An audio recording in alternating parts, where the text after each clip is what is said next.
मोतीलाल देहटा जी, जो हमारे गौरव में विधानसभा क्षेत्र जुब्बल नावरकोट के कांग्रेस पार्टी के कर्मठ मंडलाध्यक्ष है।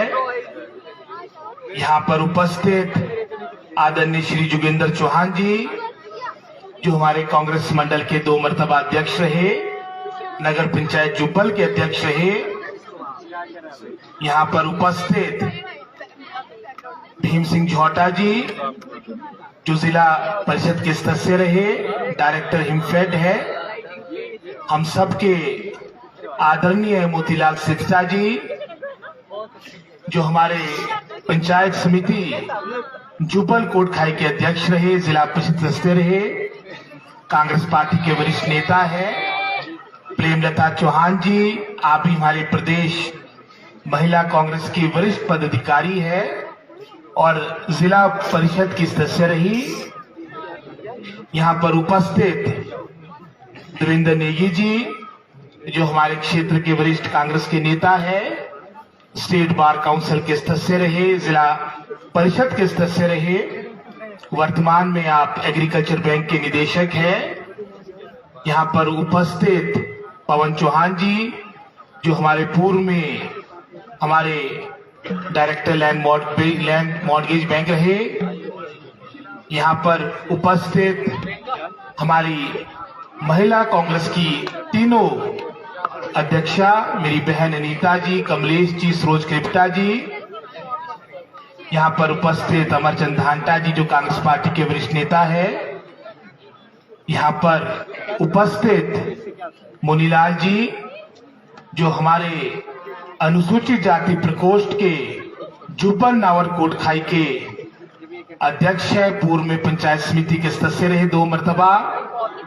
यहाँ पर उपस्थित मेरे अनुज कौशल मुंगटा जी, जो जिला परिषद के जिला शिमला में सबसे छोटी उम्र में सदस्य बने और सर्वाधिक मतों के साथ बने अधिवक्ता है। यहाँ पर उपस्थित कपिल ठाकुर जी, जो हमारे युवा कांग्रेस के जुब्बल नावरकोटखाई के अध्यक्ष है। यहाँ पर समस्त जो सम्मानित मंच है, जिसमें हमारे पंचायती राज के सभी प्रतिनिधिगण, प्रधानगण, पंचायत समिति के सदस्यगण, उप प्रधानगण, सभी जो पंचायत के सदस्य हैं।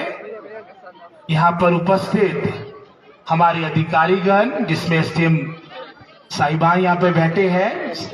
यहाँ पर डीएसपी रोडू, हमारे तीनों विभागों के एक्सेंस, सभी हमारे जो अधिकारीगण, कर्मचारीगण, हमारे डिप्टी डायरेक्टर हॉर्टिकल्चर है, शिक्षा विभाग के भी यहाँ पर अधिकारीगण हैं। मैं सभी अधिकारीगण का, सभी कर्मचारीगणों का आदर के साथ संबोधन करता हूँ। और सर्वोपरि यहाँ पर उपस्थित हमारे प्रबुद्ध गौर में विधानसभा क्षेत्र जुब्बल नावरकोटखाई की महान जनता जनार्दन, जैसा मुझसे पूर्व कहा गया, ये जो जुब्बल स्टेडियम है, ये मंच है, ये अपने आप में एक विशेषता रखता, अपना एक अलग इतिहास रखता है। इसी मंच के माध्यम से देश के कई प्रधानमंत्रियों ने जनता जनार्दन को संबोधित किया। लगभग सभी मुख्यमंत्री, हिमाचल निर्माता डॉक्टर यशवंत सिंह परमार से लेके जयराम ठाकुर जी, सब ने इसी मंच के माध्यम से यहाँ की प्रबुद्ध जनता जनार्दन को संबोधित किया है। और आप सबके आशीर्वाद से मुझे भी इस, मैं समझता हूं, पावन स्थली पर जनता जनार्दन को संबोधित करने का कई अवसर प्राप्त हुए। जैसा मुझसे पूर्व मोतीलाल जी ने कहा, आज का दिन एक विशेष दिन है। हम सब की जो दशकों की तपस्या थी, जो हम सबका एक संकल्प था, आज वो एक मुकाम तक आप सबके आशीर्वाद से पहुंचा है। इसके लिए मैं समस्त जनता जनार्दन, चाहे उसमें जुब्बल क्षेत्र की बात हो, नावर क्षेत्र की बात हो, कोटखाई क्षेत्र की बात हो, यहाँ की प्रबुद्ध जनता जनार्दन का जीवन भर कृतज्ञ रहूंगा। चुनाव के दौरान वर्ष 2021 में जैसा मोतीलाल जी ने कहा, हमारे क्षेत्र की नहीं, जिले की नहीं, प्रदेश की दिशा और दशा तय होनी थी। और यहीं से जो परिणाम, जो बन्नावर कोटखाई, जो अन्य 3 जगह पे आपके उपचुनाव हो रहे थे, उसके माध्यम से ही मैं समझता हूं पूरे हमारे विधानसभा क्षेत्र की ही नहीं, जिला शिमला की नहीं, पूरे हिमाचल प्रदेश की दिशा और दशा तय हुई है। हिमाचल प्रदेश की जनता जनार्दन के आशीर्वाद से कांग्रेस पार्टी एक अच्छे बहुमत के साथ सत्ता में आई है। इसके लिए हमेशा कांग्रेस पार्टी, यहाँ की जनता जनार्दन, समस्त हिमाचल प्रदेश की ऋणी और आभारी रहेगी। जहां तक हमारे क्षेत्र की बात आती है, जहां जुब्बल का अपना इतिहास है, रासा भगतचंद जैसे कल्याणकारी शासक ने हमारे क्षेत्र का नेतृत्व किया। 1947 से पूर्व मैं समझता हूं हिमाचल प्रदेश में मात्र 3-4 ऐसी जगह थी जहां पर बिजली उपलब्ध थी, उसमें एक जुब्बल भी था।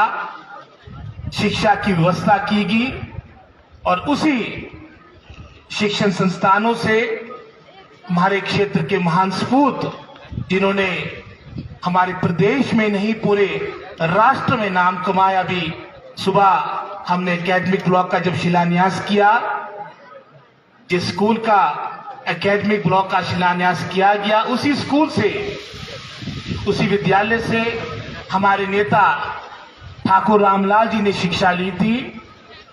हमारे जस्टिस लोकेश्वर सिंह पांटा, जो सर्वोच्च पद मैं समझता हूं सुप्रीम कोर्ट के जज रहे, ठाकुर भवानी सिंह जी, ये भी कोई 4 प्रदेशों के चीफ जस्टिस रहे, ब्रिगेडियर खिमटा जी, ऐसे अनेकों सपूतों ने मैं समझता हूं हमारे क्षेत्र का एक अविस्मरणीय एक नाम कमाया है।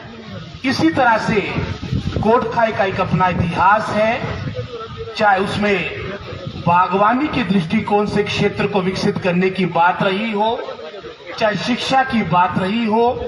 कोटखाई में तो आपका बहुत ही प्रतिष्ठित आपका उच्च विद्यालय था, जहां पर स्थानीय क्षेत्रवासियों ने शिक्षा ली। साथ ही साथ हमारे प्रदेश के कई वरिष्ठ नेताओं में, जिसमें जय बिहारीलाल खाची जी की अगर हम बात करें, केवड़राम चौहान जी की बात करें, उन सभी ने कोटखाई स्कूल से अपनी शिक्षा ग्रहण की थी। गलिया, जो हमारे कोटखाई क्षेत्र का दुर्गम मैं समझता हूं क्षेत्र है, पंचायत है 11वीं, वहां पर भी प्राइमरी स्कूल आजादी से पहले था। इसी तरह से हमारे चुनाव क्षेत्र का जो तीसरी तहसील है नावर क्षेत्र, यहाँ का भी अपना एक इतिहास है, अपनी संस्कृति है। और इसी नावर प्रबुद्ध क्षेत्र से सर्वाधिक जो आपके प्रशासनिक अधिकारी किसी क्षेत्र से अगर आप जिला शिमला की बात करेंगे, उसमें नावर का एक अलग स्थान आता है। हमारा जुब्बल नावर कोटखाई हर दृष्टिकोण से पूरे प्रदेश में एक अलग स्थान रखता है, जहां आप सबके आशीर्वाद से जो ये मैं समझता हूं रांत्रिक यात्रा वर्ष 2002-2003 में प्रारंभ हुई थी, उसके उपरांत मैं समझता हूं आप सबके आशीर्वाद से इस गौरवमय विधानसभा क्षेत्र का 4 मर्तबा विधायक बना। जहां विधायक की बात आती है, पूरे हिमाचल प्रदेश में आप सभी जानते 68 विधायक होते हैं विधानसभा के अंदर। पूरे प्रदेश की जो जनसंख्या लगभग कोई 77 लाख के आसपास है, और इतनी बड़ी जनसंख्या के लिए 68 विधायक इस मुकाम तक पहुंचना, मैं समझता हूं ये सब आप सब के आशीर्वाद से संभव हो पाया, इन देवी देवताओं के आशीर्वाद से संभव हो पाया। और फिर 68 विधानसभा सदस्यों में से 12 मंत्री बनना, ये अपने आप में एक बहुत बड़ी बात है। विकास की बातें यहाँ पर आई। विकास एक निरंतर प्रक्रिया है। पिछले कार्यकाल के दौरान भी हर दृष्टिकोण से अपने क्षेत्र को विकसित करने की वचनबद्धता रही है। विकास अतीत में भी हुआ है, भविष्य में भी निश्चित रूप से होगा। लेकिन जो मान सम्मान की बात है, आज ये पद मिला है एक व्यक्ति विशेष को नहीं, समस्त हमारे क्षेत्र कोटखाई, नावर, जुपल की समस्त जनता जनार्दन को मिला है। और मैं समझता हूं जो संकल्प, जो एक संघर्ष और एक तरह की तपस्या हम सब की थी, हमारी पूरी पीढ़ी की थी, आज मैं समझता हूं उसमें हमें सफलता मिली है। जहां यहां पर विकास की बात आती